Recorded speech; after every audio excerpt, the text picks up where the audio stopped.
կարծիքով, եթե Մարիամը ծնված լիներ այն վերածննդի ժամանակաշրջաններում, իտալացիներից ինչ-որ մի քանդակ, ասենք թե Միքելանջելոն հաստատ որպես գեղեցկության, բարության, ուժի խորհրդանիշ կքանդակեր Մարիամին մարմարից։ Եթե Մարիամը ծնված էր մի 150 տարի առաջ, այս վերջի 100-ամյակում,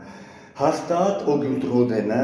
ինչ-որ մի հատ սիմվոլիկ բան կքանդակեր, ոնց որ իր համբուրն է, բայց իր ուրախությունը ինձ Մարիամը ծնվել է մեր ժամանակաշրջանում, որովհետև ես յան անձամբ եմ ճանաչում, ցավոք սրտի,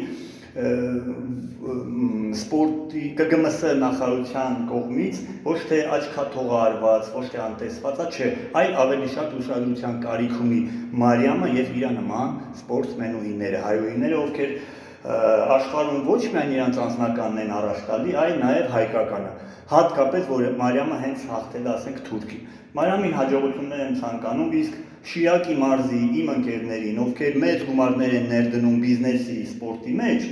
այ մարդ այդ գումարներից մի չնչին հատվածել տրամադրեք այս աղջկան։ Բուջուրիկ մի բան, իր ուզածն ինչ է, ուշադրություն։ Ինչ կասես, Մարիամ, կարճ կոնկրետ։ Եղեք բարի, եղեք ուժեղ եւ մի ընկճվեք մարդկանց անտարբերությունից